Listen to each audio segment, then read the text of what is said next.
Abdurrahman bin Al-A'la bin Hajjaj dari ayahnya bahwa dia berpesan apabila dirinya telah dikubur maka supaya dibacakan awal dan akhir surah Al-Baqarah di sisi kepalanya, dan dia katakan pula aku mendengar Ibnu Umar berpesan seperti itu. Bismillahirrahmanirrahim. Melanjutkan bahasan kita kitab Tadhkirah dan kita masuk ke bab yang lain yang disebutkan oleh Imam Qurtubi rahimahullah, masalah membaca Al-Quran dan doa-doa di sisi kubur. Kata beliau, pada bab ini diterangkan hukum membaca Al-Quran di sisi kubur pada saat mengubur mayit maupun sesudahnya, dan bahwa pahala dari apa-apa yang dibaca Al-Quran, doa-doa, istighfar ataupun sedekah yang pahalanya untuk mayit semuanya akan sampai kepadanya. Demikian disebutkan oleh Abu Hamid dalam kitab Al-Ihya dan Abu Muhammad dalam kitab Al-Aqibah. Seperti biasa teman-teman sekalian, saya akan bacakan dulu semua yang ditulis oleh Imam Qurtubi rahimahullah dan akan saya masuk merincikan tentang hukum yang sedang dibahas. Dan insyaAllah pada hari ini setelah kita baca paragraf-paragraf ini, kita akan jelaskan perselisihan pendapat ulama tentang masalah sampaikah atau tidak sampai bacaan Al-Quran untuk mayit. Di sini di paragraf pertama Imam Qurtubi rahimahullah mengatakan bahwasanya Al-Quran, doa-doa dan istighfar serta sedekah semuanya sampai kepada si mayit. Dan ini nanti akan kita rincikan insyaallah pada saat sudah selesai saya baca semua paragraf ini. Khilaf ulama dari 4 madhab tentang masalah sampai atau tidaknya kebacaan Al-Quran. Dan ini Imam Qurtubi menukil dari buku Abu Hamid dalam kitab Al-Ihya dan Abu Muhammad dalam kitab Al-Aqibah. Muhammad bin Ahmad Al-Marwazi berkata, aku mendengar Ahmad bin Hanbal rahimahullah berkata, apabila kamu sekalian masuk ke kuburan maka bacalah Al-Fatihah, Al-Mu'awwidhatain dan Qul Huwallahu Ahad, dan hadiahkanlah pahalanya untuk ahli kubur, maka pahala itu akan sampai kepada mereka.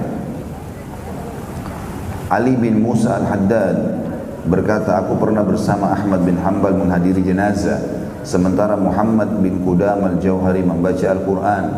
Tak kala kami telah mengubur mayit, maka datanglah seorang lelaki buta membaca Al-Quran di sisi kubur.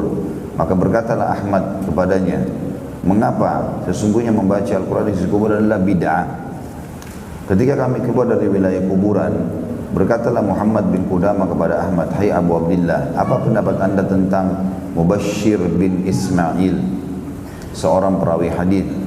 Kata Ahmad bin Hanbal, dia thiqah, dia orang terpercaya. Lalu kemudian berkata lagi Muhammad bin Qudamah, apakah anda menulis sesuatu darinya, menukil enggak riwayat-riwayat? Lalu kemudian Ahmad bin Hanbal mengatakan iya. Maka berkatalah Ibnu Qudamah, telah memberi kabar kepadaku Mubashir bin Ismail dari Abdurrahman bin Al-A'la bin Hajjaj dari ayahnya bahwa dia berpesan apabila dirinya telah dikubur maka supaya dibacakan awal dan akhir surah Al-Baqarah di sisi kepalanya, dan dia katakan pula aku mendengar Ibnu Umar berpesan seperti itu. Mendengar itu Ahmad bin Hanbal berkata, kembalilah kamu pada lelaki tadi dan katakan kepadanya agar dia terus membaca. Khusus 2 paragraf terakhir tentang perkataan Ali bin Musa dan juga yang dikatakan oleh dinukil dari Muhammad bin Qudamah tentang Ahmad bin Hanbal, ini ditelusuri oleh Al-Muhaqqiq, orang yang menelaah tulisan yang dinukil dari Imam Qurtubi ini.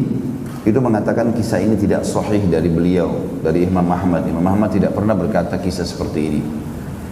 Diriwayatkan oleh Al-Khallal dalam Qira'ah alal kubur dengan sanad yang sangat lemah. Bahkan ada periwayatan yang sabit dan otentik dengan isnad sahih yang menyatakan perbuatan itu adalah minimal pendapat dari Imam Ahmad makruh. Abu Daud berkata dalam kitabnya Al-Masail dari Ahmad, aku mendengar Ahmad ditanya tentang membaca Al-Quran di sisi kubur, maka dia menjawab jangan.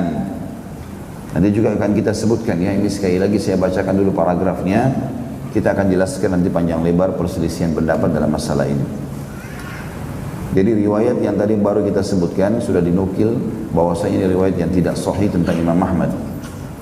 Lalu saya katakan, kata beliau di sini, untuk pembacaan Al-Quran di sisi kubur, sebagian ulama kita berargumentasi hadis tentang pelepah kurma basah yang dibelah oleh Nabi SAW menjadi dua bagian. Lalu beliau tancapkan sebagian di sisi kubur dan sebagian lagi di kubur yang lain. Kemudian beliau bersabda dalam hadis Bukhari Muslim, mudah-mudahan kedua penghuni kubur ini diringankan selagi dua belah pelepah ini belum kering. Dan ini riwayat tentu ditanggapi juga oleh para ulama hadis. Mereka mengatakan bahwasanya ini mukjizat Nabi Muhammad alaihi salatu wassalam. Masalah Nabi SAW menancapkan pelepah kurma yang dibelah dua lalu ditancapkan dan mengatakan semoga siksa kubur mereka diringankan karena ini adalah mukjizat Nabi Muhammad SAW dan bukan umumnya berlaku bagi orang-orang. Makanya para sahabat tidak ada yang mengerjakan ini. Tidak pernah ada sahabat satupun yang melakukan mengambil pelepah kurma lalu kemudian ditancapkan di kubur-kubur dan berkata seperti yang dikatakan oleh Nabi SAW, karena mereka faham ini mukjizat yang telah Allah berikan khusus kepada Nabi Muhammad SAW untuk penghuni kuburan yang sedang ditancapkan pelepah kurma. Dan juga para ulama mengatakan tidak semua kuburan Nabi SAW melakukan ini, hanya kuburan ini saja. Banyak kuburan yang lain yang Nabi SAW hadiri, tapi beliau tidak menancapkan pelepah kurma untuk menunjukkan kalau itu adalah mukjizat khusus untuk beliau alaihi salatu wassalam. Sedangkan dalam Musnad Abu Dawud At-Tayalisi dinyatakan, lalu beliau meletakkan pada salah satu kubur itu sebagian dan pada kubur yang satu lagi sebagian yang lain. Seraya bersabda, sungguhnya kedua penghuni kubur ini diringankan selama dua belah pelepah ini masih basah. Dan ini tentu disebutkan dalam Musnad Abu Dawud di nomor 2646. Para ulama berkata, dari hadis ini bisa disimpulkan betapa besar manfaat menanam pohon dan membaca Al-Quran di sisi kubur. Dan kalau para penghuni kubur itu diringankan siksanya karena adanya pohon-pohon, maka apalagi dengan membaca Al-Quran oleh seorang mukmin. Dan di sini tentu ada footnote di situ. Kalau teman-teman yang pegang buku, ada footnote nomor 4 di bawah. Penelaah atau pentahqiq mengatakan ahli kubur bukan diringankan siksanya karena pohon itu, tetapi karena syafaat Nabi Muhammad SAW, sebagaimana dinyatakan dalam Sahih Muslim dari Jabir radhiyallahu anhu secara marfu', maka aku sangat berharap dengan syafaatku keduanya akan ditolak dari siksa selagi kedua dahan ini masih basah. Jadi selama basahnya pohon itu, maka atau masa berlakunya syafaat bukan perbuatan pohon itu sendiri. Ini disebutkan dalam Sahih Muslim. Ini perlu digarisbawahi riwayat Imam Muslim atau dalam syarah Sahih Muslim ini, karena banyak orang salah faham. Bahkan ditarik tentang menancapkan pelepah kurma ini dengan bolehnya menaburkan bunga di kuburan. Padahal belum pernah sama sekali ada riwayat yang menjelaskan Nabi SAW menaburkan bunga. Di zaman itu banyak bunga, banyak sekali bunga, tetapi tidak ditaburkan oleh Nabi SAW, terutama di kuburan para syuhada, syuhada Uhud, syuhada Badr. Tidak ada riwayat satupun dikatakan ditaburkan bunga. Tapi ada orang menarik riwayat ini, riwayat tentang pelepah kurma yang sahih ini, kalau ini boleh menaburkan bunga. Padahal sebenarnya riwayat ini tentang mukjizat Nabi Muhammad alaihissalam. Makanya dalam riwayat ini tadi di footnote kita di nomor 4, di footnote nomor 4 ini disebutkan dalam Sahih Muslim hadis dari Jabir radhiyallahu anhu yang bunyinya, kata Nabi SAW, maka aku sangat berharap dengan syafaatku, pertolonganku, mohon kepada Allah, keduanya penghuni kubur ini akan ditolak dari siksa selagi kedua dahan ini masih basah. Jadi khusus untuk Nabi alaihissalam. Makanya dalam memahami riwayat harus digabungkan semua riwayat ini. Sebagaimana nanti akan kita tutup materi kita dengan, saya akan bacakan pendapat 4 ulama dalam masalah sampainya baca Quran atau tidak bagi mayit itu sendiri. Namun kita baca dulu apa yang ditulis oleh Imam Qurtubi, karena beliau cenderung dengan salah satu pendapat itu nantinya. Ya, sebagaimana akan kita jelaskan. As-Silafi, kata beliau, telah mengeluarkan sebuah hadis dari Ali bin Abi Thalib radhiyallahu anhu. Dia berkata, sabda Rasulullah SAW, barang siapa yang melewati kuburan dan membaca Qul huwallahu ahad 11 kali, lalu memberikan pahalanya kepada orang-orang yang telah meninggal, maka dia diberi pahala sebanyak orang-orang yang meninggal. Dan ini kita bisa lihat footnote nomor 5. Hadis ini maudhu' dari Nabi SAW. Ya. Diriwayatkan oleh Al-Khallal dalam Qira'atul Kubur. Menurut Al-Albani rahimahullah dalam kitab Al-Janaiz di nomor 245, hadis ini batil dan maudhu'. Ditemukan banyak sekali atau ada beberapa orang perawinya yang pendusta. Maka hadis ini tertolak oleh umumnya ulama-ulama hadis, ya. Dan ini hanya dinukil dalam buku ini dan tidak ditemukan dalam buku-buku yang lainnya. Dari Anas radhiyallahu anhu bahwasanya Rasulullah SAW juga bersabda, apabila seorang mukmin membaca ayat kursi dan menghadiahkan pahalanya kepada ahli kubur, maka Allah Ta'ala memasukkan ke dalam tiap-tiap kubur orang mukmin dari timur sampai barat 40 cahaya, memperluas bagi mereka tempat tidurnya, dan Allah Azza wa Jalla memberikan kepada si pembaca pahala 60 orang nabi, dan dia dinaikkan satu derajat dari tiap-tiap mayit yang dibacakan untuknya, dan ditulis baginya 10 kebaikan dan dari tiap-tiap mayit tersebut. Hadis ini juga maudhu', hadis ini palsu. Dan kata para ulama hadis, umumnya kalau ada hadis yang dibaca oleh setiap muslim bisa mendapatkan pahala para nabi-nabi, ini maudhu'. Karena nggak mungkin seseorang antara kita mendapatkan pahala nabi, apalagi ini mendapatkan pahala 60 nabi, ya. Tapi sebagaimana saya jelaskan di awal, Imam Qurtubi rahimahullah bukan ahli hadis dan beliau menukil apa yang beliau dengarkan. Makanya penelaah yang datang atau pentahqiq yang datang di zaman kita sekarang ini sangat membantu kita untuk meluruskan dan memahami apa yang sedang dinukil dalam buku seperti yang sedang kita bedah ini. Al-Hasan berkata, rahimahullah, Hasan Basri, barang siapa masuki penguburan dan mengucapkan Allahumma rabbal ajsadil baliyah wal idhamin nakhirah kharajat minad dunya wa hiya bika mu'minah fa adkhil 'alaiha ruhan minka wa salaman minni. Ya Allah, Tuhannya jasad-jasad yang telah hancur dan tulang belulang yang rapuh, mereka telah keluar dari dunia dalam keadaan beriman kepadamu, maka masukkanlah kepada mereka rahmat darimu dan salam dariku. Maka Allah mencatat kebaikan sejumlah ahli kubur tersebut. Ini juga dinukil perkataan Hasan, tapi tidak disebutkan dari mana referensinya, ya. Kalau masalah kita mendoakan si mayit, ini ma'thur, ini sangat dianjurkan. Doakan apa saja, doakan kebaikan, diampuni dosanya, dimaafkan kesalahannya, ditinggikan derajatnya, diluaskan kuburannya. Banyak riwayat sahih menjelaskan masalah itu. Kalau masalah doa, ya. Tapi apakah nanti dia kalau mendoakan seseorang di kuburan dia akan dapat pahala semua ahli kubur? Allahu a'lam, ya. Tapi kalau dia niatkan memang dia mengucapkan doa untuk seluruh ahli kubur, masuk akal, dia akan dapat pahala karena dia mendoakan seluruh muslim yang ada di situ. Ada sebuah riwayat sahih, riwayat Imam Muslim yang berbunyi, tidak ada seorang muslim mendoakan muslim yang lain kecuali Allah akan berikan dia setiap muslim satu pahala. Sampai pernah saya sampaikan dalam ceramah saya tentang rincian hadis ini, maukah Bapak Ibu mendapatkan pahala miliaran dalam waktu hitungan menit saja? Tentu orang semuanya mau. Maka bilang Allah maghfir lil muslimina wal muslimat, ya. Ya Allah, ampunilah seluruh muslim dan muslimah. Maka berapa jumlah muslim sekarang? 3 miliar sekian dapat pahala. Karena begitu hadis sahih yang menjelaskan. Nah, kalau orang di kuburan mendoakan, ya Allah maafkanlah seluruh penghuni kubur ini, masuk akal dia akan dapat setiap muslim di situ pahalanya. Itu betul, ya. Karena dikembali kepada riwayat tadi yang sudah saya sebutkan. Dan diriwayatkan juga dari Nabi SAW, kata beliau selanjutnya, sebuah hadis dari Ibnu Abbas radhiyallahu anhuma, bahwasanya beliau bersabda, sebaik-baik manusia dan sebaik-baik orang yang berjalan di atas hamparan bumi adalah para pengajar. Setiap kali agama dirusak, maka mereka memperbaharuinya. Berilah mereka dan jangan mengupah mereka sehingga membuat mereka kesulitan. Sesungguhnya pengajar apabila dia berkata kepada anak kecil, ucapkan bismillahirrahmanirrahim, maka Allah memastikan kebebasan dari neraka bagi anak kecil itu, bagi si pengajar dan bagi kedua orang tua anak itu. Ini juga dinukil oleh Ibnu Jauzi, ya.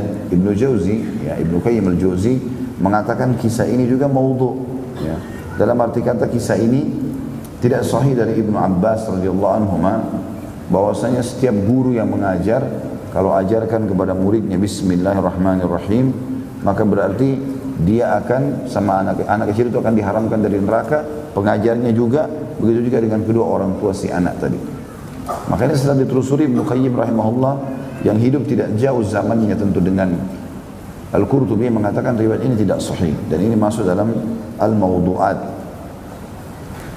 Tapi umumnya pengajar mendapatkan pahala setiap orang yang diajar. Ada riwayat-riwayat sahih menjelaskan masalah itu.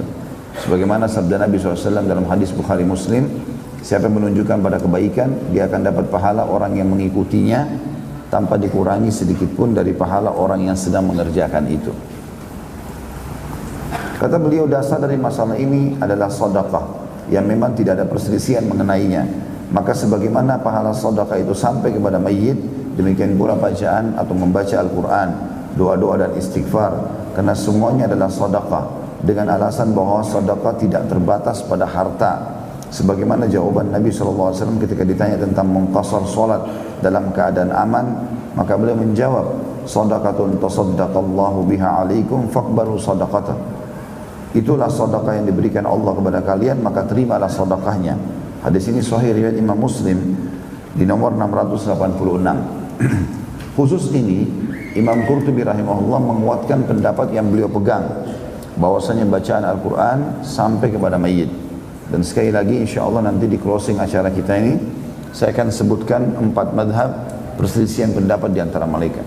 Dan tentu setiap orang harus menghormati pendapat kalau memang ijtihad. Masalah ijtihadiyah ini karena dinukil atau diambil daripada dalil-dalil. Tapi sebagai penuntut ilmu, kita punya hak untuk memilih mana yang paling kuat dalilnya, sehingga betul-betul ibadah kita dipastikan diterima oleh Sang Pencipta Allah Subhanahu wa taala. Juga sabda Nabi SAW, tiap-tiap ruas tulang siapapun dari kalian di waktu pagi wajib disedekahi. Tapi sesungguhnya setiap tasbih adalah sedekah, setiap tahlil adalah sedekah, dan setiap takbir adalah sedekah, setiap tahmid adalah sedekah, amar ma'ruf adalah sedekah, nahi munkar adalah sedekah, dan cukup untuk menggantikan semua itu adalah 2 rakaat salat duha. Hadis ini sahih riwayat Imam Muslim nomor 720. Imam Qurtubi menarik dalil ini mengatakan membaca Al-Quran di kuburan sama dengan sedekah. Kalau sedekah bisa sampai kepada mayit, sampai juga ini. Ini pendapat yang dipegang oleh beliau. Sekali lagi insyaAllah nanti saya akan jelaskan tentang perselisihan pendapat itu. Oleh karena itu para ulama menghukumi mustahab atau dianjurkan dalam ziarah kubur karena membaca Al-Quran dan doa-doa merupakan pemberian kepada mayit dari orang yang menziarahinya.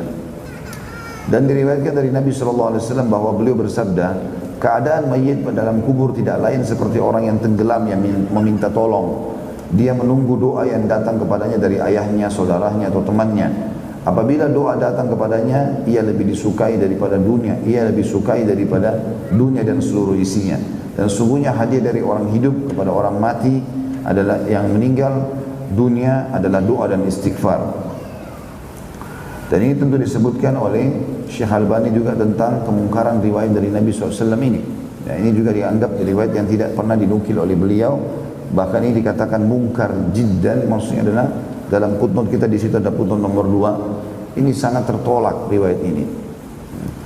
Secara umum orang mati akan sampai kepadanya amal-amal, tapi yang punya dalil, yang sudah pasti-pasti adalah hadis sahih yang mengatakan apa? Kalau anak Adam meninggal akan terputus sumbernya kecuali dari 3: sedekah jariyah, ilmu manfaat, dan anak saleh mendoakan. Ada riwayat sahih yang lain juga Bukhari Muslim menjelaskan haji dan umrah. Itu tidak ada perselisihan di antaranya.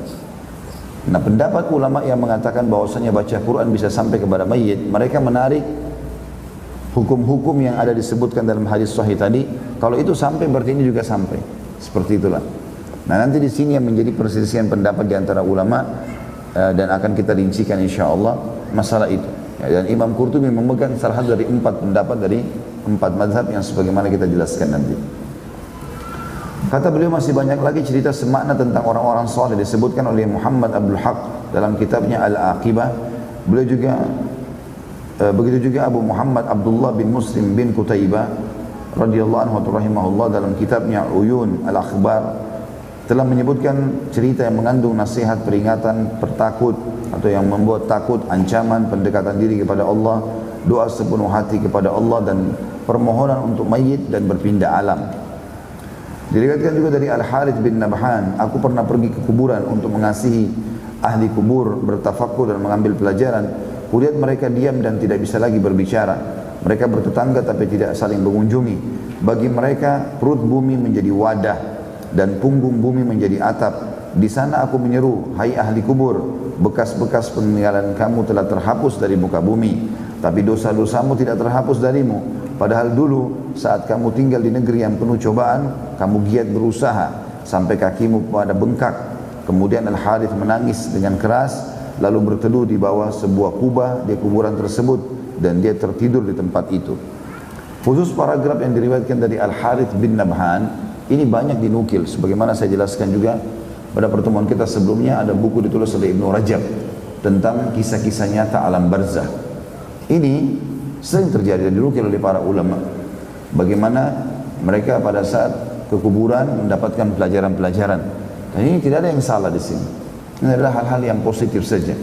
Jadi dia datang, lalu dia berbicara dengan dirinya, seakan-akan dia bayangkan bagaimana ahli kubur ini sudah tidak bisa bicara. Kemudian mereka sekarang butuh amal-amal, dan dia mengatakan, ternyata kalian sekarang, dulu rumah kalian, keluarga kalian, harta kalian masih dikenang waktu hidup. Sekarang sudah meninggal, sudah tidak lagi bekasnya. Lalu dia pun menangis, membayangkan dirinya kalau menjadi mayit juga. Hal-hal yang seperti ini positif, ya. Ini kata para ulama, dan termasuk menelaah buku kita ini mengatakan ini semua adalah hal-hal yang positif, karena memang kisah-kisah seperti ini banyak dinukil dari para ulama salaf tentang bagaimana mereka mengambil pelajaran dari kejadian kuburan tersebut. Jadi nanti kita akan fokus menjelaskan tentang perselisihan pendapat ulama hanya masalah amal yang sampai atau tidak sampai kepada mayit, ya. Dari paragraf ini dijelaskan tentang masalah bagaimana seseorang mengambil pelajaran dari kuburan itu. Al-Harith juga berkata, ketika aku tidur di sebelah sebuah kubur, tiba-tiba aku merasa palu dihantamkan kepada penghuni kubur itu. Sedang aku melihatnya, orang itu lehernya terikat rantai, matanya membiru, dan mukanya pun hitam. Dia berseru, wahai celaka, oh celaka aku. Andaikan penduduk dunia melihatku begini, niscaya mereka tidak akan durhaka kepada Allah buat selama-lamanya. Demi Allah aku dituntut karena kenikmatan-kenikmatan yang telah merusak diriku. Aku dituntut atas kesalahan-kesalahan yang telah menenggelamkan diriku. Adakah seseorang yang bisa memberi syafaat kepadaku atau yang menceritakan keadaanku kepada keluargaku? Kata Al-Harith, maka aku terbangun ketakutan. Jadi Al-Harith ini sempat tertidur di bawah pohon atau di bawah naungan di kuburan tadi.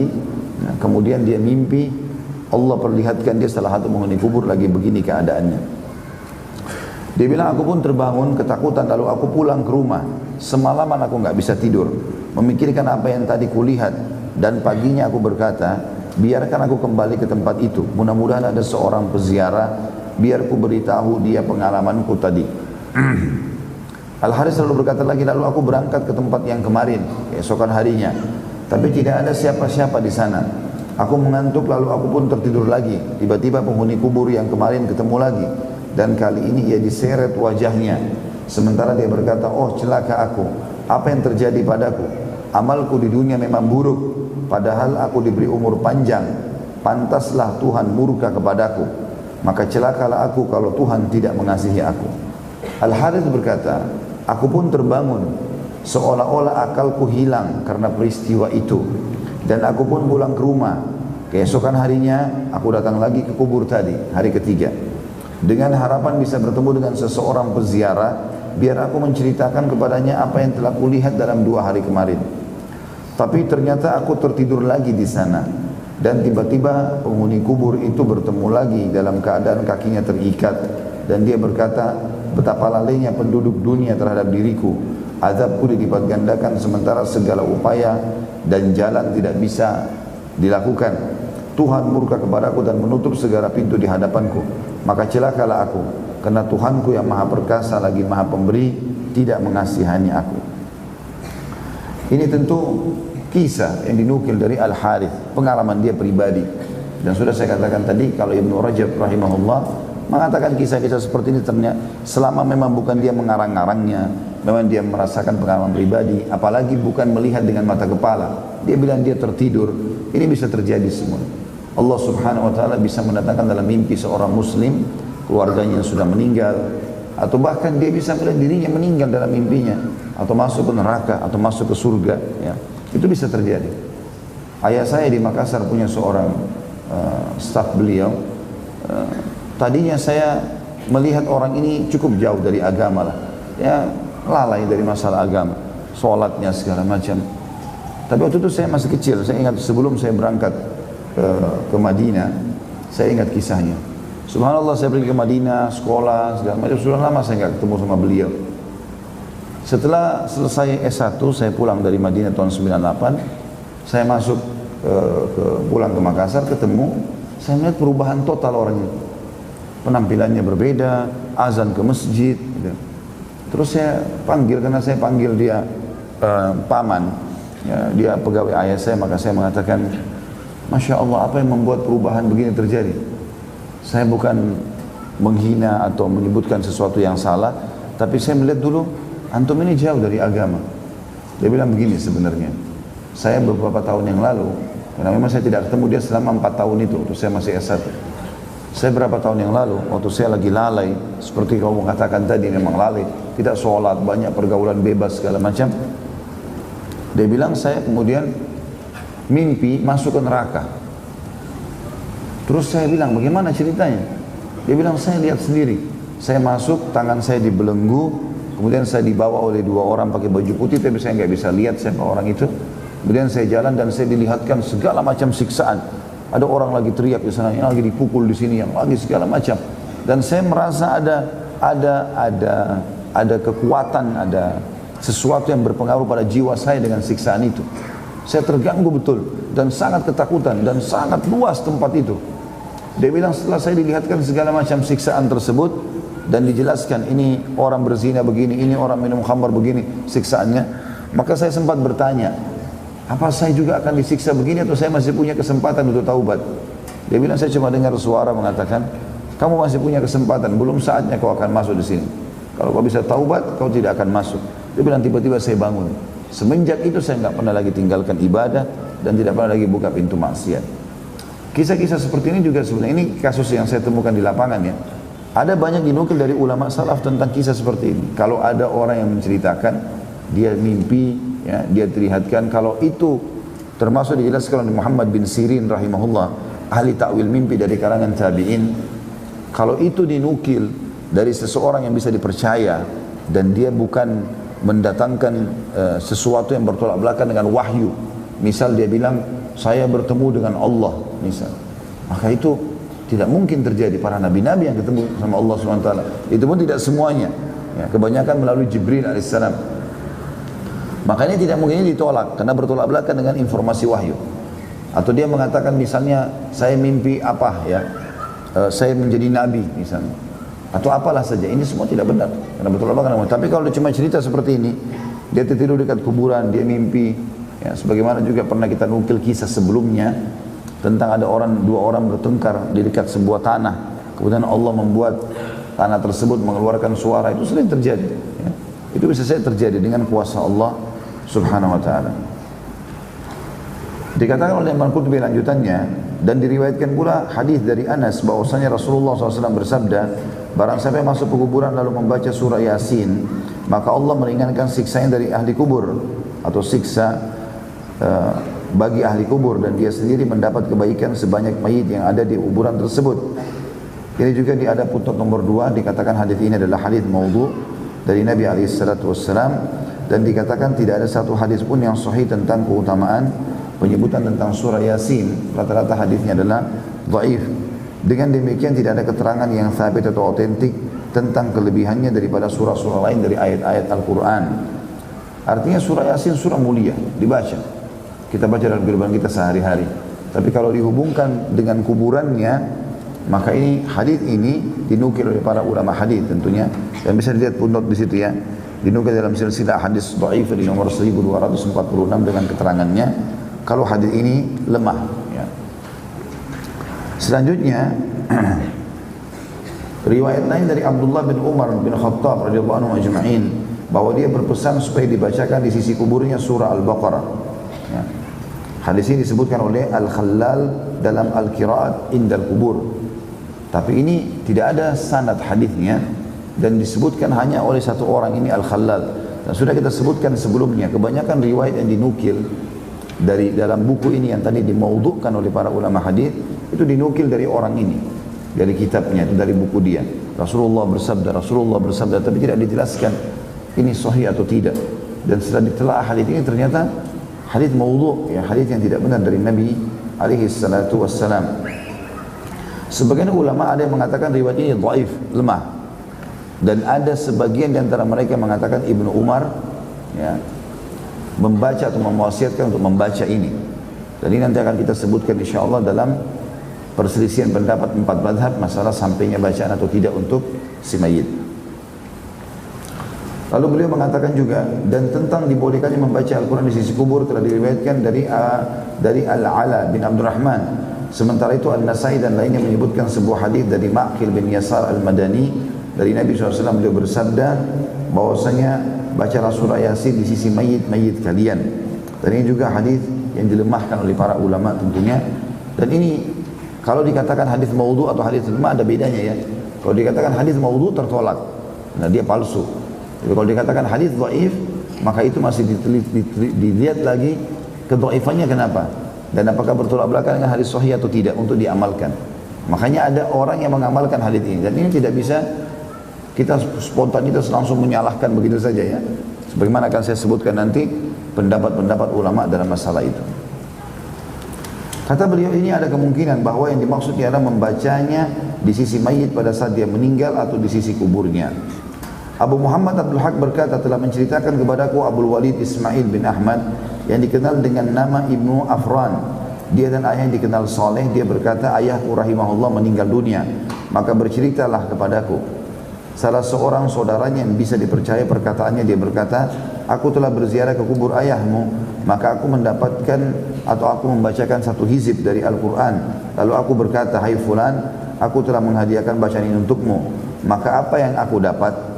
Kata orang itu, maka terciumlah olehku bau minyak kasturi semerbak meliputi diriku yang telah bersamaku sesaat.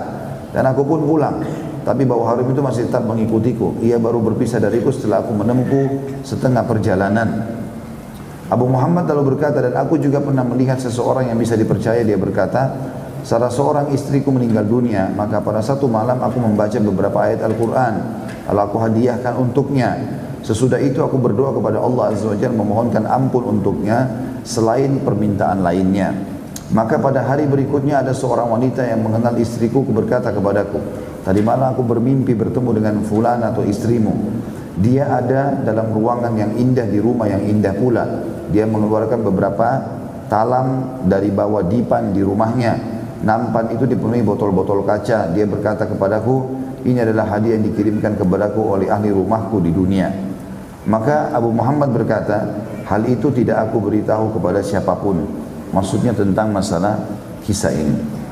Semakna dengan hadis ini ada hadis lain yang marfu diriwayatkan dari Anas dalam bab hal-hal yang mengikuti mayit sampai ke kuburannya, yang mengatakan bahwa pahala membaca Al-Quran itu untuk si pembaca, sedangkan si mayit mendapat pahala mendengarkan, dan oleh karenanya dia mendapat rahmat, sebagaimana Allah menyebutkan dalam surah Al-A'raf ayat 204. Dan apabila dibacakan Al-Quran maka dengarkanlah baik-baik dan perhatikanlah dengan tenang agar kamu mendapat rahmat. Makna sampai paragraf sini adalah membaca di kuburan Al-Quran, mengirimkan bacaan Al-Quran untuk si mayit. Disimpulkan dari riwayat-riwayat Imam Qurtubi, beliau menerima dan mengatakan itu semuanya sampai kepada si mayit. Bahkan si mayit pun pada saat dibacakan padanya Al-Quran, maka dia bisa mendapatkan pahala mendengar. Nanti akan kita jelaskan itu dalam perselisihan pendapat ulama. Bukan tidak mungkin pada kemurahan Allah Ta'ala bahwa dia juga memberi kepada mayit pahala membaca dan mendengarkan sekaligus. Bisa juga dia memperoleh pahala bacaan Al-Quran yang dihadiahkan kepadanya meskipun dia tidak mendengar. Seperti halnya pahala sedekah, doa dan istighfar. Berdasarkan dalil-dalil yang telah kami sebutkan di atas, dan juga karena Al-Quran itu berisi doa, istighfar, merendah diri kepada Allah atau tadarru dan permohonan kepadanya dengan sepenuh hati, dan bahwa apapun yang dijadikan sarana untuk mendekatkan diri kepada Allah Ta'ala adalah sama dengan membaca Al-Quran. Baik, sampai sini teman-teman saya akan bacakan pendapat 4 mazhab tentang masalah apa yang saya sebutkan tadi, baru kita lanjutkan lagi bacaan kita.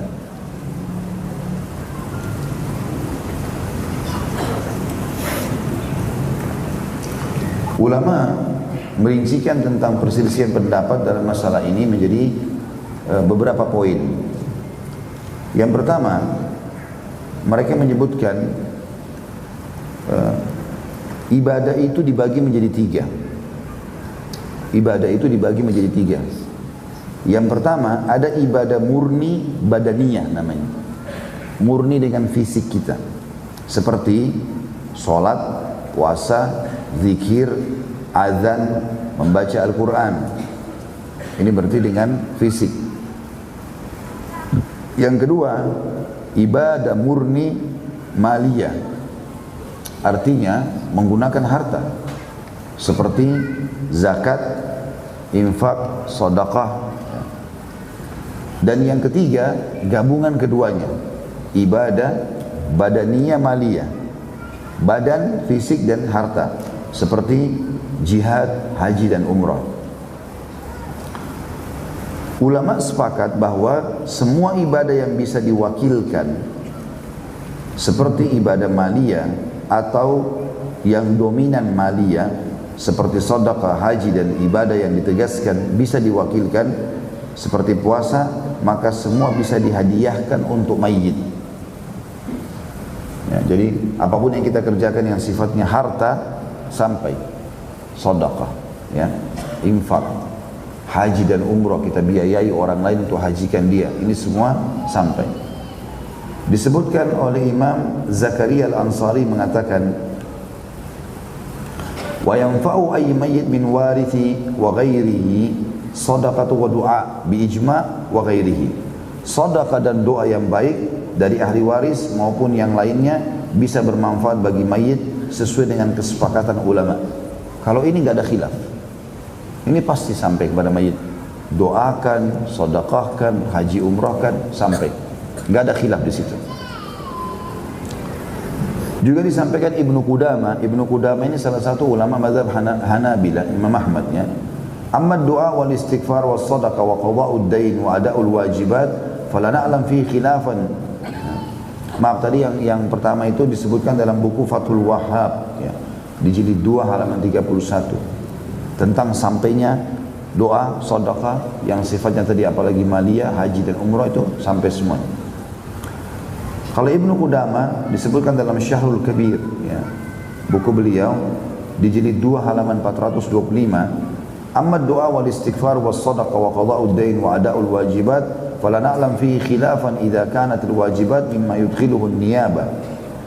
Doa, istighfar, sedekah, melunasi hutang, menunaikan kewajiban yang belum terlaksana. Misal ada orang tua kita meninggal, punya utang Ramadan 2. Dia sehat, bukan tidak sehat. Pas Idul Fitri meninggal, ada utang Ramadan, maka ahli waris wajib membayar itu. Sebagaimana disebutkan dalam hadis yang sahih riwayat Bukhari Muslim. Kata beliau, atau menunaikan kewajiban, bisa sampai kepada mayit. Kami tidak tahu adanya perbedaan pendapat di kalangan ulama apabila kewajiban itu diwakilkan kepada ahli warisnya. Sementara itu, ulama berbeda pendapat tentang hukum mengirim pahala ibadah yang tidak bisa diwakilkan kepada mayit, seperti membaca Al-Quran, dan rinciannya berikut ini. Yang pertama, mazhab Hanafiyah atau Imam Abu Hanifah, ya. Dalam mazhab beliau, ulama Hanafiyah menegaskan bahwa mengirim pahala bacaan Al-Quran kepada mayit hukumnya dibolehkan. Pahalanya sampai kepada mayit dan bisa bermanfaat bagi mayit. Sebagaimana dinukil dari salah satu ulama Hanafiyah bernama Ibnu Abil Izz. Ini ulamanya Hanafiyah. Ini disebutkan dalam kitab Syarh Aqidah Tahawiyah di jilid 1 halaman 300. Syarh Aqidah Tahawiyah di jilid 1 halaman 300 yang bunyinya begini: inna thawaba haqqul amil fa idza wahabahu li akhihi al-muslim lam yamna' min dhalik kama lam yamna' min hibati malihi lahu fi hayati wa ibra'ihi lahu minhu ba'da wafati wa qad nabba'a asy-syari' bi usuli thawab as-shawm ala usuli thawab al-qira'ati wa nahwiha min al-ibadatil badaniyah. Sesungguhnya pahala adalah hak orang yang beramal. Ketika dia hibahkan pahala itu kepada saudaranya sama muslim, jadi tidak masalah. Sebagaimana dia boleh menghibahkan hartanya kepada orang lain ketika masih hidup, atau membebaskan tanggungan temannya muslim yang telah meninggal. Syariat telah menjelaskan pahala puasa bisa sampai kepada mayit, yang itu mengisyaratkan sampainya pula bacaan Al-Quran atau ibadah badaniyah lainnya. Berarti dalam mazhab Hanafiyah boleh sampai kepada mayit. Yang kedua pendapat mazhab Malikiyah. Jadi teman-teman, karena kita lagi menuntut ilmu, kita real menjelaskan semua pendapat ulama ya. Masalah tadi kasus beberapa riwayat yang dinukil oleh Imam Qurtubi dalam buku beliau, kalau maudhu kita katakan maudhu apa adanya gitu. Lalu kemudian kita sampaikan penjelasan ulama tentang kenapa dia maudhu gitu. Ya. Dan sekarang kita menyebutkan tentang perselisihan ulama tentang masalah ini, dan ini adalah hak yang harus dihargai. Tidak boleh kita main vonis ini salah, ini benar. Ya, kalau kita mau berpegang pada satu pendapat silakan, karena masing-masing menukil dari dalil. Mereka punya dalil sebenarnya ya. Cuma dalil-dalil ini ada yang lebih kuat dari yang lainnya. Dan nanti kita akan simpulkan tentu pendapat yang bisa dijadikan sebagai pegangan atau pilihan. Dalam mazhab Malikiyah, Imam Malik menegaskan bahwa menghadiahkan pahala amal kepada mayit hukumnya dilarang, dan pahalanya tidak sampai dan tidak bermanfaat bagi mayit. Sementara sebagian ulama Malikiyah ada juga yang membolehkan dan pahala bisa bermanfaat bagi mayit. Dalam buku Minah Al-Jalil, karya yang ditulis oleh Al-Qarrafi, salah satu ulama yang masyhur dalam mazhab Malikiyah, beliau mengatakan atau membagi ibadah menjadi tiga. Yang pertama, ibadah yang pahala dan manfaatnya dibatasi oleh Allah, hanya berlaku untuk pemiliknya, dan Allah tidak menjadikannya bisa dipindahkan atau dihadiahkan kepada orang lain, seperti iman dan tauhid. Ini nggak mungkin dihadiahkan kepada orang lain. Yang kedua, ibadah yang disepakati ulama, pahalanya bisa dipindahkan dan dihadiahkan kepada orang lain, seperti ibadah maliyah, sedekah secara mutlak nggak ada khilaf. Yang ketiga, ibadah yang diperselisihkan ulama apakah pahalanya bisa dihadiahkan kepada mayit atau tidak, seperti bacaan Al-Quran. Imam Malik dan Imam Syafi'i melarang. Imam Ahmad dan Imam Syafi'i mengatakan tidak sampai kepada mayit. Ini dinukil dalam Minan Al-Jalil di jilid 1 halaman 509. Jadi sekali lagi ya, saya sedang menukil pendapat ulama, bukan pendapat saya pribadi. Karena kita majelis ilmu, kita harus real menyampaikan apa yang ada. Jadi tidak ada saling vonis satu sama yang lain, atau ini menyesatkan, ini mengganggu, enggak. Ini ada rujukannya jelas. Selanjutnya Al-Qarrafi menyebutkan dirinya lebih menguatkan pendapat yang membolehkan. Beliau pribadi, Al-Qarrafi, beliau mengatakan, "Fayambaghi lil insan alla yatrukah, fala'alla al-haq wal usul fa innahu maghib." Selayaknya orang tidak meninggalkan. Kalau dia melakukan, dia bisa lakukan. Bisa jadi yang benar pahala itu sampai, karena masalahnya masih ghaib. Sebagaimana disebutkan dalam Minan Al-Jalil di jilid 7 halaman 499. Ada juga ulama Maliki yang berpendapat bahwa menghadiahkan pahala bacaan Al-Quran tidak sampai kepada mayit. Hanya saja ketika yang hidup membaca Al-Quran di dekat mayit atau di kuburannya, maka mayit mendapatkan pahala mendengarkan bacaan Quran. Namun pendapat ini ditolak oleh Qarrafi, karena mayit tidak bisa lagi beramal, karena kesempatan beramal telah terputus. Ya. Disebutkan dalam buku beliau Minan Al-Jalil jilid 1 halaman 510. Artinya dalam mazhab Maliki ada dua pendapat. Ada yang mutlak umumnya, Imam Malik sendiri menolak itu secara pribadi. Datang ulama-ulama setelah itu dalam mazhab Malikiyah, diantaranya Qarrafi, setelah menukil pendapat-pendapat tentang Imam Malik dan beberapa ulama yang datang sebelum beliau, lalu beliau mengatakan ini semua pendapat umumnya Malikiyah, tapi dia pribadi cenderung dengan sampainya pahala itu.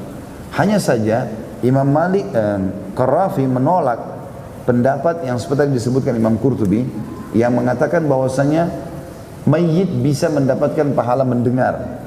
Artinya kalau orang baca di kuburan, pahala Al-Qur'annya kalau disampaikan pada mayit sampai, juga mayit dapat pahala mendengar. Ini ditolak oleh Qarrafi, karena dia mengatakan kalau masalah bacaan Qur'annya pahalanya dihadiahkan, itu masih ada pendapat. Tapi kalau masalah mayit mendengar, ini ditolak. Karena ada ayat-ayat Al-Qur'an diantaranya yang berbunyi, a'udzubillahi minasyaitonirrajim, innaka la tusmi'u man fil kubur. Engkau tidak akan pernah bisa memperdengarkan orang-orang yang sudah mati di kuburan, hai Muhammad. Pendapat yang ketiga pendapat Syafi'iyah, Imam Syafi'i rahimahullah. Pendapat yang masyhur dari Imam Syafi'i bahwa beliau melarang menghadiahkan bacaan Quran kepada mayit dan itu tidak sampai.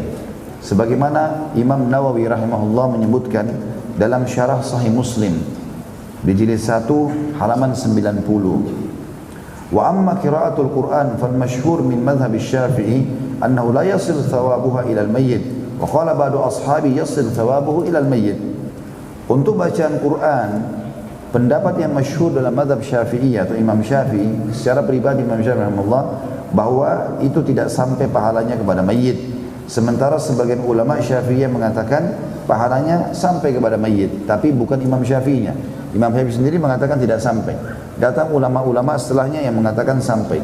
Sebagaimana tadi Imam Malik mengatakan tidak sampai, tapi Al-Qarrafi yang datang setelahnya mengatakan dia cenderung dengan pendapat bahwasanya itu sampai. Salah satu ulama Syafi'iyah yang sangat tegas menyatakan bahwa itu tidak sampai adalah Al-Hafidh Ibnu Katsir rahimahullah, yang memiliki tafsir Ibnu Katsir masyhur. Beliau bermadzhab Syafi'iyah dan beliau mengatakan di dalam buku tafsir beliau yang sudah masyhur, tafsir Quranul Azim, ya, di jilid 7 halaman 465. Kata Ibnu Katsir rahimahullah,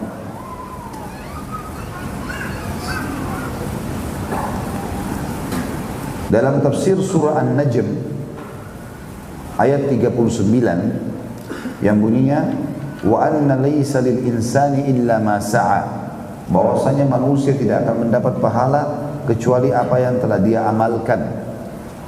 Kata Ibnu Katsir, wa min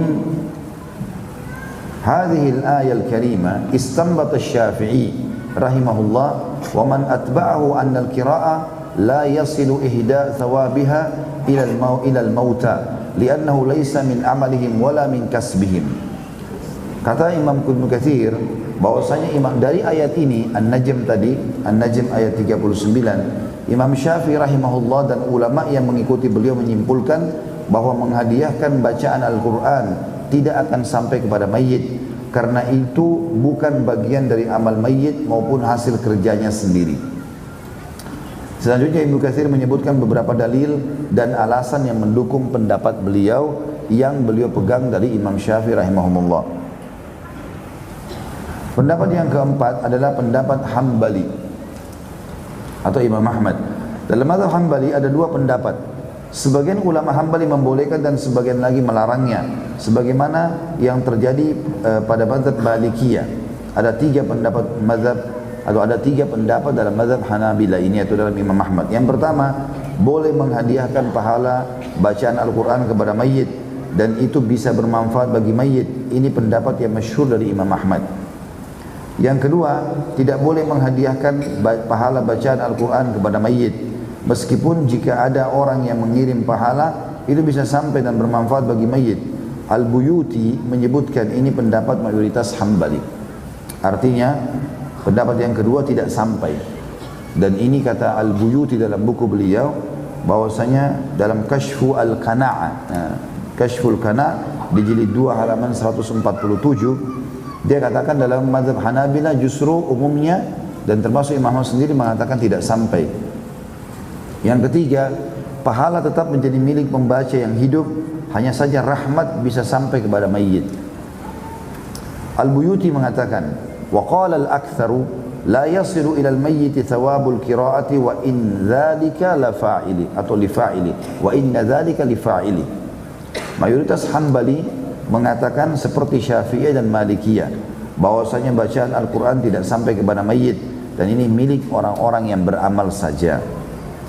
Sementara Ibnu Qudamah dalam mazhab Hambali, salah satu ulama Hanabila, mengatakan wa ayyu qurbatin fa'alaha wa ja'ala thawaban lil mayyit al-muslim nafa'ahu dzalik. Ibadah apapun yang dikerjakan dan pahalanya dihadiahkan untuk mayit yang muslim, maka dia bisa mendapatkan manfaatnya. Ini pendapat Ibnu Qudamah secara pribadi, ya, yang beliau berpegang pada mazhab Hanabila. Ya. Disebutkan dalam Asy-Syarhul Kabir di jilid 2 halaman 425. Ibnu Qudamah juga menyebutkan pendapat ketiga dari mazhab Hanabila, wa qala ba'dhum inna qira'atul Qur'an indal mayyit aw uhdiya ilaihi thawabu kana thawab liqari'ihi wa yakunu al-mayyit ka'annahu hadiruha wa turja lahu rahmah. Ada juga sebagian ulama Hanabila yang mengatakan jika seseorang membaca Al-Quran di dekat mayit atau menghadiahkan pahala untuknya, maka pahala tetap menjadi milik yang membaca saja. Sementara posisi mayit seperti orang yang hadir di tempat bacaan Quran sehingga dia bisa mendapatkan rahmatnya. Ini disebutkan dalam Syarhul Kabir di jilid 2 halaman 426. Dari 4 pendapat ini, kalau dikembalikan kepada induk imam-imamnya, Imam Malik, Imam Syafi'i, dengan Imam Ahmad, maka yang masyhur dari pendapat mereka mengatakan tidak sampai. Walaupun nanti ada di antara ulama-ulama mazhab ini yang datang yang membolehkan itu. Dalam mazhab Hanafiyah sampai secara mutlak. Karena itu pendapat Abu Hanifah langsung. Ya, ini pendapat-pendapat dari 4 imam mazhab. Mempertimbangkan apa yang sudah disampaikan tadi, seperti yang disampaikan oleh Qarrafi bahwa kajian masalah ini termasuk pembahasan masalah gaib. Tidak ada yang tahu sampainya pahala itu kepada mayit selain Allah, kecuali untuk amal yang ditegaskan dengan dalil bahwa itu bisa sampai kepada mayit seperti doa, permohonan ampun, sedekah, bayar utang zakat atau utang sesama manusia, haji dan puasa. Sementara bacaan Al-Quran ini tidak ada khilaf antara ulama. Sementara bacaan Quran tidak ada dalil tegas tentang itu, kata Al-Qarrafi ya. Ini bukan kata saya. Ulama yang membolehkan pengiriman pahala bacaan Al-Quran kepada mayit mengkiaskan atau cukup menganalogikan saja bacaan Quran dengan puasa dan haji, sehingga kita berharap pahala itu sampai sebagaimana pahala puasa juga bisa sampai. Sementara ulama yang beralasan bahwasanya atau melarang itu menegaskan dan membantah pendapat tadi, mengatakan itu gaib dan tidak ada dalilnya. Jika itu bisa sampai, tentu Nabi SAW dan para sahabat akan sibuk mengirim pahala bacaan Al-Quran untuk keluarga yang telah meninggal. Beberapa keluarga tercinta Nabi Muhammad SAW seperti Khadijah, Hamzah, Zainab, istri beliau pada saat meninggal sebelum Nabi SAW, putra beliau Qasim, Abdullah, Ibrahim, putri beliau Ruqayyah dan Ummu Kalthum, juga Zainab. Mereka semua meninggal sebelum wafatnya Nabi Muhammad SAW. Namun tidak ditemukan satu riwayat pun beliau menghadiahkan pahala Al-Quran untuk mereka. Artinya, kalau disimpulkan dari ini semua adalah, memang ini adalah masalah ijtihadiyah. Orang berijtihad. Tapi kalau kembali kepada dalil-dalil yang sahih, maka tidak ditemukan pernah ada satu riwayat pun yang Nabi SAW menyampaikan bahwasanya ini akan sampai kepada mereka, bacalah ini dan bacalah itu. Dan ada hadis yang tadi sudah disebutkan oleh Imam Qurtubi tapi dilemahkan atau dimaudhukan oleh ulama-ulama hadis. Dan ini adalah masalah ijtihadiyah fiqhiyah. Artinya orang ulama-ulama ini berusaha untuk mencari. Karena selama ada dalil walaupun masih umum, biasanya ulama menariknya sebagai sebuah hukum. Gitu kan? Seperti misalnya umumnya ada amal-amal saleh yang bisa sampai kepada mayit.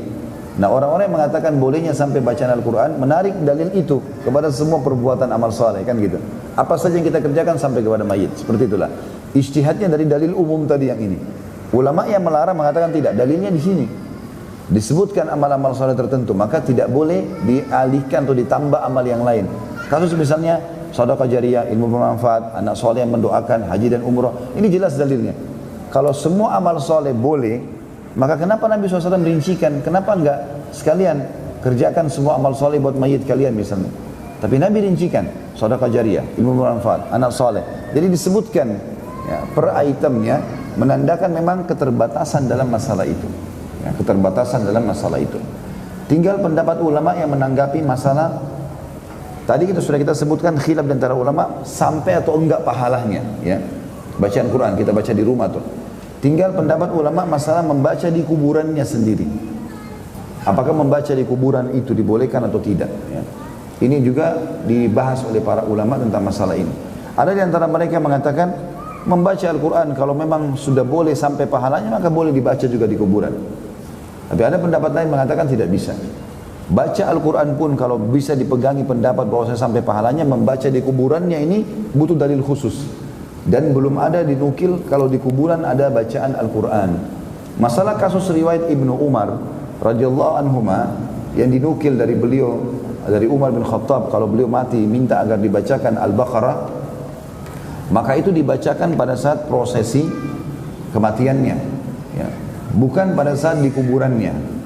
Dan ini yang dinukil oleh para ulama yang berhubungan dengan masalah itu, insya Allah. Baik, ini yang kita sampaikan, apa yang berhubungan dengan masalah bahasan kita tentunya. Dan apa yang ditulis di sini sampai ke lembaran atau 2 lembar setelahnya adalah pendapat Imam Qurtubi yang berpegang pada mazhab Hanafiyah yang membolehkan sampainya bacaan itu. Ya, jadi saya sudah bacakan tadi semua itu ya. Saya minta izin untuk menyelesaikan dulu ini.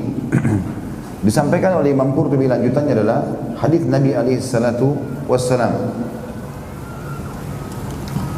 Beliau mengatakan, Nabi SAW juga bersabda, Tuhan Tabaraka wa Ta'ala berfirman, Man syagalahu qira'atul Qur'ani an mas'alati wa zikri a'taitu afdala thawabis sa'ilin.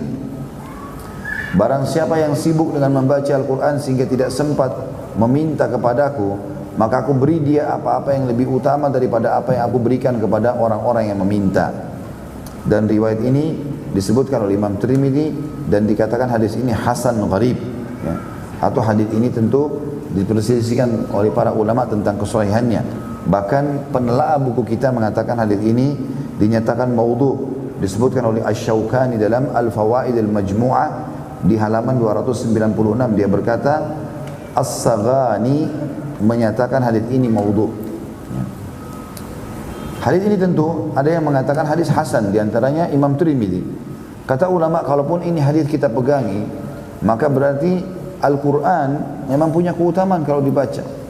Tapi hadis ini tidak menyebutkan tentang masalah mayitnya, tapi disebutkan secara umum. Dan ini memang banyak hadis sahih yang menjelaskan masalah itu, seperti misalnya hadis Bukhari Muslim, bacalah Al-Quran karena dia akan menjadi penolong bagi pembacanya pada hari kiamat, ya. Maka itu umum, berlaku bagi orang yang membacanya. Juga sabda Nabi SAW, apabila manusia meninggal dunia maka terputus amalnya kecuali 3 hal, sedekah jariyah, ibu manfaat, dan anak saleh mendoakannya. Ini hadis sahih riwayat Imam Muslim tentunya. Imam Qurtubi menarik kalimat mendoakan, anak saleh mendoakan, masuk dalamnya juga adalah bacaan Al-Quran, ya, itu yang dimaksudkan oleh beliau di sini. Membaca Al-Quran tercakup dalam arti doa, dan membaca Al-Quran juga termasuk sedekah dari anak, sahabat, teman, dan kaum mukminin, sebagaimana telah kami terangkan di atas tadi. Ini yang dimaksud pendapat Imam Qurtubi rahimahullah, dan beliau sebagaimana saya katakan tadi berpegang pada poin ini kepada madhab Al-Hanafiyah. Bila ada yang berkata, bukankah Allah Ta'ala telah berfirman, wa anna laysa lil insani illa ma sa'a, dan bahwasanya seorang manusia tidak memperoleh selain apa yang telah diusahakan dalam surah An-Najm 39. Ini tadi pendapat yang disampaikan oleh, ya, Imam Syafi'i rahimahullah. Imam Qurtubi coba memberikan argumentasi tentang pendapat Syafi'iyah dari yang disampaikan oleh Ibnu Katsir dalam tafsirnya tadi. Kata beliau, ini berarti bahwa amal seseorang tidak bermanfaat bagi orang lain. Bukan begitu, tanda tanya. Maka katakan kepadanya, ayat ini diperselisihkan oleh para ahli ta'wil mengenai ta'wilnya sebagai berikut. Diriwayatkan dari Ibnu Abbas radhiyallahu anhu bahwasanya ayat ini mansukh dengan firman Allah, walladzina amanu wattaba'athum dzurriyyatuhum biiman alhaqna bihim dzurriyyatahum, dalam surah At-Tur ayat 21. Bahwasanya ayat yang tadi An-Najm 39 telah terhapus dengan At-Tur ayat 21. Dan orang-orang beriman dan diikuti anak cucu mereka yang beriman, kami gabungkan cucu-cucu mereka atau anak cucu mereka dengan mereka nanti di surga. Di sini Allah Ta'ala menyatakan bahwasanya dia akan memasukkan anak kecil pada hari kiamat ke dalam timbangan ayahnya, dan Allah memberikan syafaat kepada ayah untuk anaknya dan anak untuk ayahnya. Dan ini dipertegaskan juga dalam firman Allah yang lain dalam surah An-Nisa ayat 11 tentang orang tuamu dan anak-anakmu, kamu tidak tahu siapa di antara mereka yang lebih dekat atau banyak manfaatnya bagimu. Berbeda lagi pendapat Ar-Rabi bin Anas, dia mengatakan bahwa firman-Nya dan bahwasanya setiap orang tidak memperoleh selain apa yang telah diusahakan dalam An-Najm 39. Jadi maksudnya adalah orang-orang kafir. Adapun orang mukmin, dia tetap akan mendapat apa yang dia lakukan sendiri dan juga dilakukan untuk orang lain.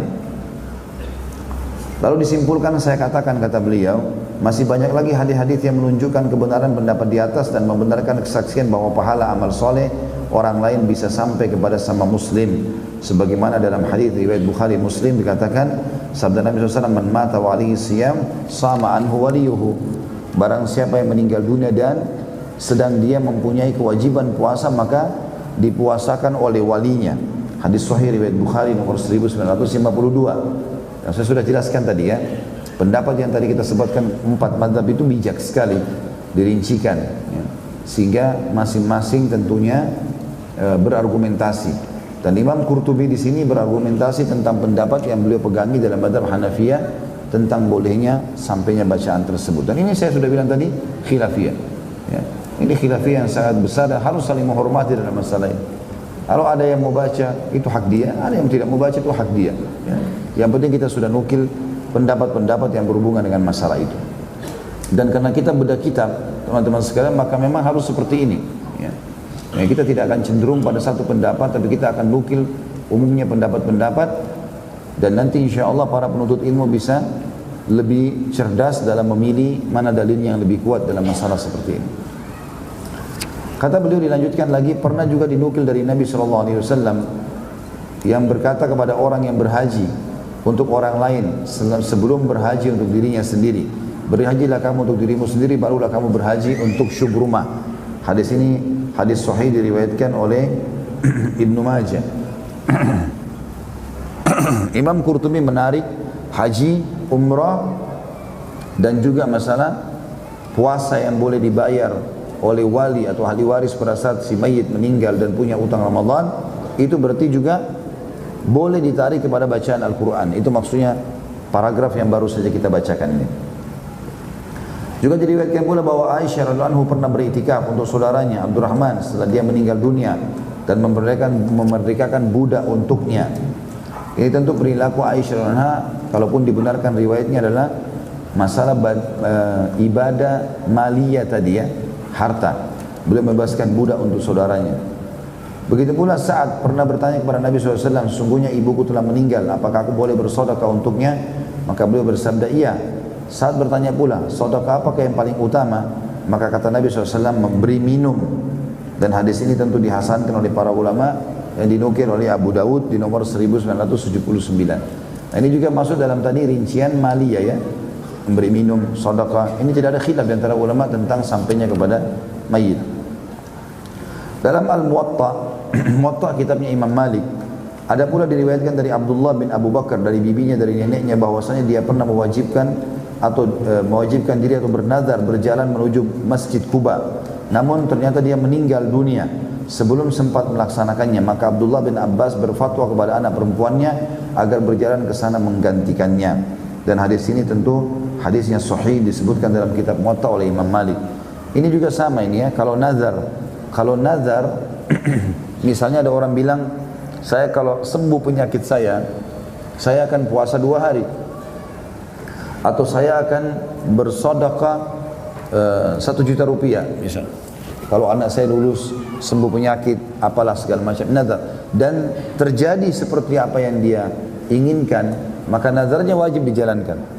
Kalaupun dia meninggal, maka ahli warisnya wajib menjalankan itu. Ya, sebagaimana di sini riwayat ini adalah riwayat yang sahih atau hasan. Bagaimana pernah ada seseorang yang bernazar kalau dia berhasil dalam usaha atau upaya yang dia inginkan, maka dia akan jalan kaki dari rumahnya ke Masjid Quba. Ternyata dia meninggal dunia. Orang ini meninggal dunia, si perempuan ini meninggal dunia. Lalu dinukillah tentang nazarnya itu kepada Ibnu Umar radhiyallahu anhu. Lalu beliau mengatakan, Abdullah bin Abbas. Lalu Ibnu Abbas mengatakan kepada anaknya, jalanlah kamu ke Masjid Quba sebagai pengganti ibumu.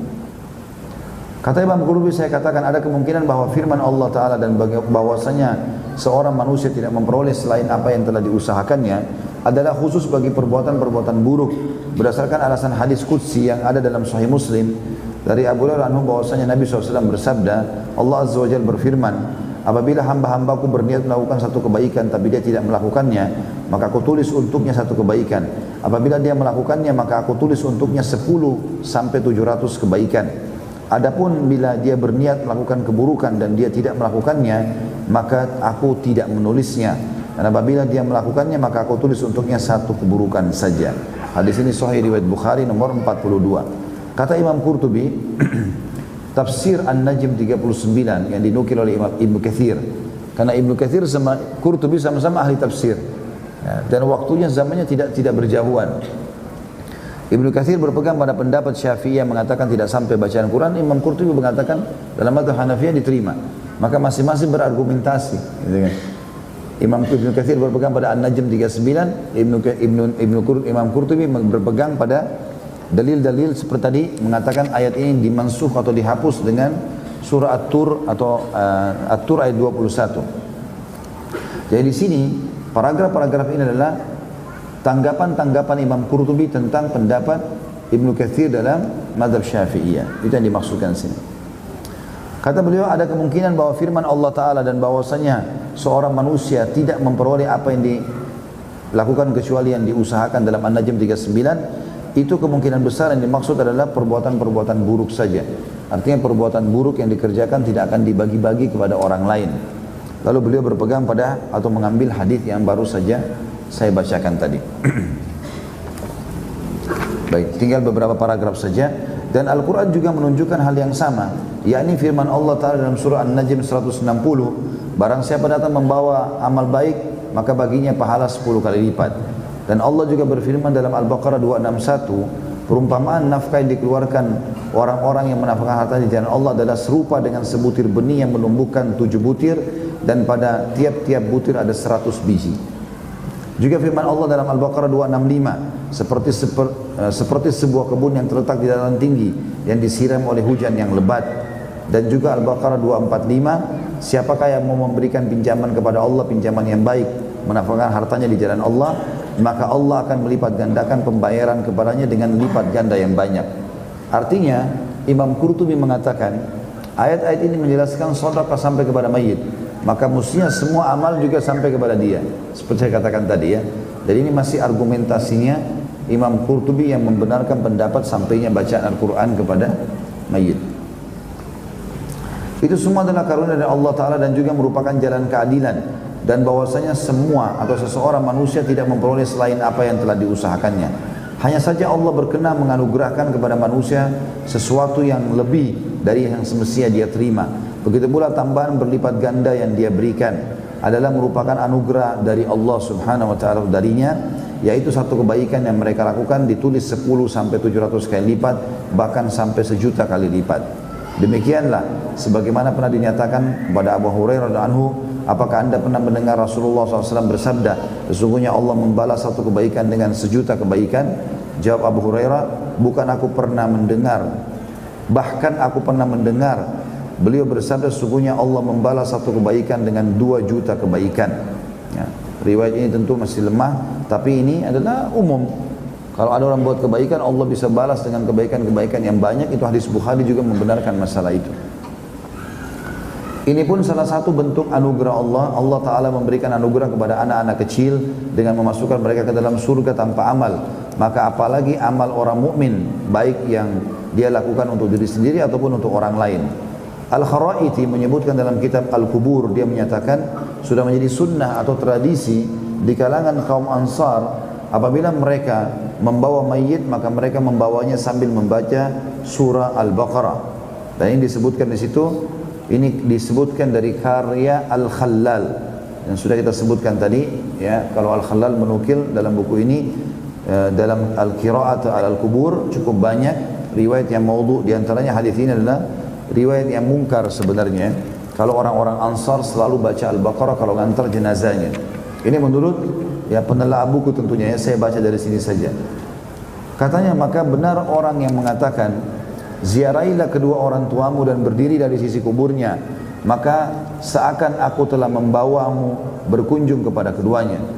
Dan juga bait-bait syair di mana pengubahnya berkata pada bagian akhir, dan kamu baca semampumu ayat-ayat kitab Tuhanmu, lalu kamu kirimkan pahalanya hadiah untuk keduanya. Ini semua sekali lagi adalah argumentasi Imam Qurtubi rahimahumullah tentang sampainya bacaan kepada si mayit ya. Kalau kami bahas panjang lebar soal ini karena Asy-Syaikh Al-Faqih Al-Qadi Al-Imam Mufti Al-Anam Abdul Aziz bin Abdul Salam rahimahullah pernah berfatwa bahwa pahala bacaan Al-Quran tidak sampai kepada mayit. Dia berfatwa seperti itu dengan alasan firman Allah, dan bahwasanya seseorang manusia tidak memperoleh selain apa yang telah diusahakan.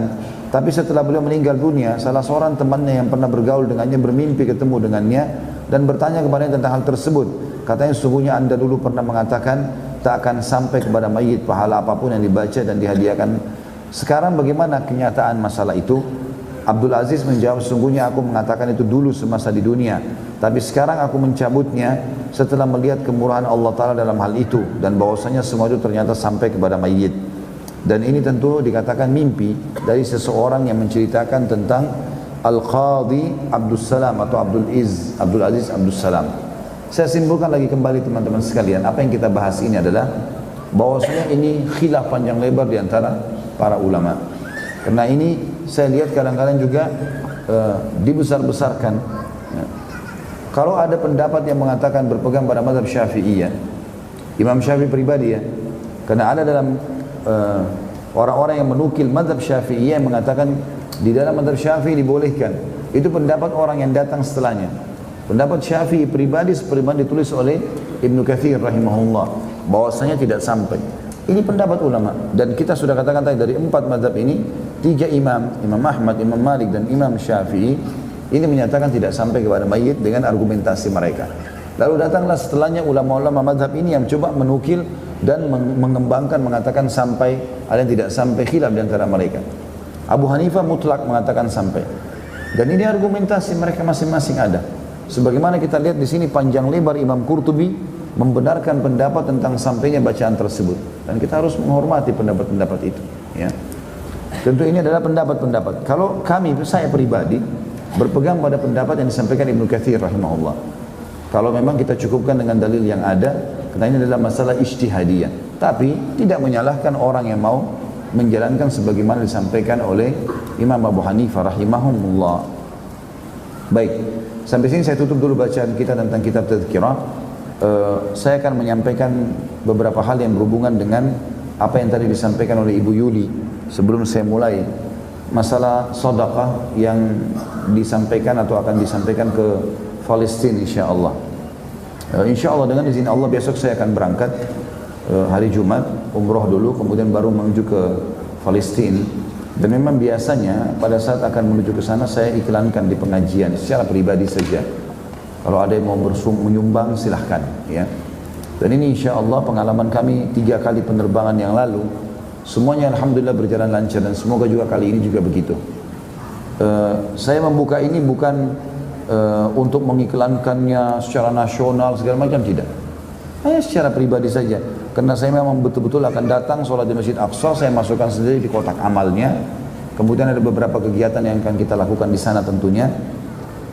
Selain untuk pembangunan masjidnya kita akan kasih, selain imam masjidnya juga kita akan kasih, kemudian sembako yang dibagikan untuk orang-orang muslim di sana, kemudian juga akan memberikan makan kurang lebih 200 penjaga Masjid Aqsa yang setiap harinya mereka sering berganti ya, satu sama yang lain, ada laki-laki ada perempuan. Dan ada beberapa kegiatan, termasuk kalau saya tidak salah yang lalu itu kita membeli Al-Quran dan ditaruh di Masjid Aqsa untuk dibaca, kursi-kursi bagi orang yang tidak mampu. Ya semampu saya lah, ya saya jalankan itu, semampu saja yang saya bisa lakukan. Cuma saya ingin berbagi, kalau memang ada yang mau ikut serta itu silahkan, seperti itulah ya. Dalil-dalil tentang masalah bersedekah ini banyak sekali. Seperti diantaranya adalah hadis Nabi SAW yang sahih, "Ma naqasa malu min sadaqah." Tidak akan berkurang harta seorang hamba karena sedekah. Jadi kalau bersedekah teman-teman sekalian itu keutamanya besar sekali. Allah SWT akan jadikan buat kita dan buat mayit juga bermanfaat. Kalau sedekah sudah kita sebutkan tadi ya. Dan ini adalah investasi yang terbaik. Makanya dalam hadis Bukhari pernah Nabi SAW menyembelih seekor kambing, lalu menyuruh para sahabat memotong-motongnya, lalu membawa pulang ke rumah dan berkata kepada Aisyah radhiyallahu anha, Ummul Mukminin, wahai Aisyah, bagi-bagikanlah kepada orang yang kau inginkan. Maka Aisyah pun langsung membagi-bagi sampai Nabi SAW selesai dari urusannya di luar rumah. Beliau pulang lagi ke rumah Aisyah, lalu ditanya oleh Nabi SAW, hai Aisyah, apa yang kau kerjakan tadi dengan kambing itu? Dia bilang, ya Rasulullah, sudah habis semuanya dan tertinggal pahanya saja. Karena Aisyah radhiyallahu tahu kalau Nabi SAW suka sekali paha kambing. Semua sudah habis, saya bagiin kepada orang dan tersisa pahanya saja. Buat anda makan. Kata Nabi SAW mengajarkan kepada istrinya Aisyah radhiyallahu dan mengajarkan kita semua tentang pentingnya sedekah. Beliau mengatakan, tidak hai Aisyah. Katakan sebaliknya. Telah tertinggal semuanya kecuali pahanya. Maksudnya apa? Yang kau sedekahkan itu tertinggal, itu tercatat buat amal soleh kamu. Yang sekarang ini, yang ada ini, justru ini yang tersisa, paha ini. Karena kita makan hanya dari nutrisi tubuh kita. Yang tadi kamu keluarkan itu sedekah. Maka kalau kita punya uang misalnya 1 juta, kita keluarin 700 ribu, tinggalkan 300 ribunya. Sebenarnya yang tersisa yang 700 ribu itu. Ya, bisa dipahami ya? Jadi itu yang terjadi, karena kita sedang investasikan akhirat, kita akan bawa ke sana. Sementara yang 300 ribu akan kita habiskan buat kebutuhan kita. Ini juga sesuai dengan makna hadis Bukhari, di mana Nabi SAW mengatakan kepada para sahabat, siapakah di antara kalian yang lebih suka hartanya dia yang kelola sehingga dia dapat banyak manfaat daripada yang dikelola oleh ahli warisnya? Nah, kata para sahabat, ya Rasulullah, semua orang kami pasti suka kami yang kelola harta kami. Kata Nabi SAW, yang kalian sedekahkan selama kalian hidup itu adalah hasil kelolahan kalian, dan yang kalian tinggalkan untuk ahli waris itu adalah hak mereka. Allahu a'lam menjadikan amal jariah atau tidak. Maka kesempatan sedekah seperti ini adalah hal yang baik buat kita, positif sekali. Terlebih lagi memang sedekah ini di tempat yang memang punya keutamaan. Disebutkan dalam sebuah hadis yang disahihkan oleh para ulama. Dan ini insya Allah akan terbit dalam bentuk buku, ada tulisan saya, tapi kecil bukunya insya Allah. Judulnya itu Palestina yang Terlupakan. Di situ cukup banyak saya sebutkan dalil-dalil syar'i yang berhubungan dengan keutamaan Masjid Aqsa, keutamaan Palestina dulu, baru keutamaan Masjid Aqsa. Tapi di antara yang disebutkan tentang keutamaan Masjid Aqsa adalah banyak sekali dalilnya hadis sahih. Di antaranya kata Nabi Maimunah bertanya, ya Rasulullah, karena beliau orang Yahudi, Maimunah lalu masuk Islam, istri Nabi SAW. Kata Maimunah, ya Rasulullah, beritahukan kepada kami tentang Aqsa. Kata Nabi SAW, dia sebaik-baik tempat untuk sholat, maka kunjungilah. Kunjungi tempat itu, besar sekali pahalanya. Riwayat lain mengatakan, sholatlah di Aqsa karena kalian akan mendapatkan 1000 pahala dibandingkan tempat lain. Kemudian Maimunah berkata, ya Rasulullah, bagaimana dengan orang yang tidak mampu ke sana? Jauh. Masjid Aqsa, Aqsa artinya jauh. Ya. Karena jauhnya dari Mekah waktu itu, Allah sebutkan dengan Masjid Aqsa. Kalau nama masjidnya sendiri dari zaman Ibrahim alaihissalam waktu dibangun 40 tahun setelah pembangunan Masjid Haram Mekah, itu namanya Baitul Maqdis. Nama lainnya Masjid Ilya. Allah sebutkan Masjid Aqsa untuk menjelaskan bagaimana jauhnya perjalanan dari Mekah ke Palestina pada saat itu. Karena memang waktu itu orang menunggangi kuda tercepat dengan seorang pemuda yang kuat di atasnya, sebulan penuh non-stop jalan baru sampai ke Palestina. Maka Allah katakan Masjid Aqsa. Kata Nabi SAW, kalau orang tidak mampu ke sana, maka minimal dia menyumbang. Ada hadis begitu. Dia menyumbang untuk menerangi Aqsa. Siapa yang meneranginya? Di situ dalam riwayatnya dikatakan menyumbang minyak. Karena zaman dulu orang pakai minyak zaitun ya. Itu kemudian ditaruh sumbu lalu dibuat penerangan. Jadi sekarang sudah ada lampu ya. Menyumbang minyak atau bersedekah untuknya, siapa yang menerangi Aqsa, maka dia seperti sholat di sana. Pahalanya sama dengan sholat di sana. Nah di sana alhamdulillah sering saja ada renovasi karena bangunan tua. Masjid Aqsa ini bangunan lama. Dan kata para ulama ahli sejarah, bangunan dasar pondasi Aqsa dari zaman Ibrahim alaihissalam. Karena ada riwayat lain kata Nabi SAW, tidak ada seorang Nabi pun di Syam kecuali terlibat dalam renovasi Aqsa. Ya, termasuk Sulaiman alaihissalam. Nabi Sulaiman pun pernah merenovasi. Kata Nabi SAW, Sulaiman pada saat merenovasi Aqsa, maka dia meminta 3 hal. Yang pertama meminta agar seluruh keputusan dalam kerajaannya sesuai dengan apa yang Allah perintahkan. Jadi kalau ada orang punya masalah datang kepada Nabi Sulaiman AS di zaman itu, walaupun wahyu belum turun, kalau Nabi Sulaiman AS Sampaikan, Nabi SAW mohon kepada Allah supaya itu benar. Jangan sampai salah. Walaupun wahyu belum datang, seperti itulah. Dan Allah kabulkan kata Nabi SAW. Yang kedua, Sulaiman minta waktu masih masa renovasi ini ya, lagi perbaikan Aqsa, dia minta 3 hal. Tapi 2 diminta pada saat masa renovasi, yang 1 diminta pada saat selesai renovasi masjid. Yang kedua dia minta agar diberikan kerajaan tidak layak untuk orang sebelum dan sesudah beliau. Dan Allah kabulkan. Dan setelah renovasi masjid beliau meminta yang ketiga. Beliau mengatakan, kata Nabi SAW, dia meminta agar siapapun yang datang sholat 2 rakaat saja di sini, di Masjid Aqsa, ya, maka diampuni semua dosanya seperti baru dilahirkan oleh ibunya. Maka pembersihan dosa yang luar biasa, walaupun tahiyat masjid, apalagi sholat wajibnya. Nah tentu hadis-hadis ini menyebutkan kepada kita tentang keutamaan tempat ya. Termasuk adalah renovasi tadi, bersedekah di situ. Maka bisa kita lakukan itu. Kebetulan waktu kami lagi di sana lagi ada renovasi. Maka sebagian sedekah ini kita masukkan ke kotak renovasinya. Ada juga yang kita berikan kepada, tadi saya bilang sekitar 200 penjaga Masjid Aqsa diberikan makan ya. Dan itu mereka seperti mujahid lah. Karena mereka betul-betul tiap hari berjaga-jaga di situ. Masjid Aqsa itu kalau kita ibaratkan meja ini, pintu gerbangnya, ada pintu gerbang di dalam, itu dijaga oleh orang-orang Palestina. Di depan pintu gerbang dijaga oleh orang-orang Yahudi, tentara Yahudi. Jadi sebenarnya mereka seperti sedang berhadapan sama musuh nih. Maka kita sedang memberi makan para mujahidin itu. Tapi ini jangan disalahfahami ya. Karena ada kemarin yang coba menelpon ke kantor, bilang, Ustadz Khalid bilang katanya uangnya mau dikasih langsung kepada mujahid. Enggak pernah saya bilang ini. Saya nggak pernah bahasakan itu ya. Jadi tidak ada, kita bukan ke daerah Gaza memberikan orang yang sedang berperang, enggak, bukan itu. Ini cuma di sekitar Masjid Aqsa saja, enggak lebih daripada itu. Kegiatannya cuma di situ. Karena kalau Gaza ini daerah yang sedang berkecamuk peperangan, itu 183 km dari Aqsa, dan kita tidak bisa masuk ke sana. Izin visa itu masuknya ke wilayah Baitul Maqdis, dan tujuan kita memang untuk datang ke sana sholat ibadah. Ya, makanya orang-orang yang datang dapat visa aman, mereka masuk. Ya, tidak ada masalah dengan, sampai hari ini masih banyak jemaah kita orang Indonesia yang masuk ke sana. Ya, jadi tidak ada hubungannya dengan masalah peperangan itu. Tapi tentu saja seorang Muslim masuk ke sana, membantu saudaranya Muslim, membawa sumbangan, sekaligus dia niat bahwasanya dia masuk ke daerah ribat, ya, daerah yang sedang dijajah, daerah sedang jihad. Mudah-mudahan dia juga dapat pahala itu maksudnya. Jadi itu Allahu a'lam yang dimaksudkan dengan ini tentunya. Dan tentu teman-teman sekalian, tidak semua laporan ini bisa kami nukil ya. Jadi kalau yang mau menyumbang silakan, tapi minta dokumentasi saya nggak janji apa-apa.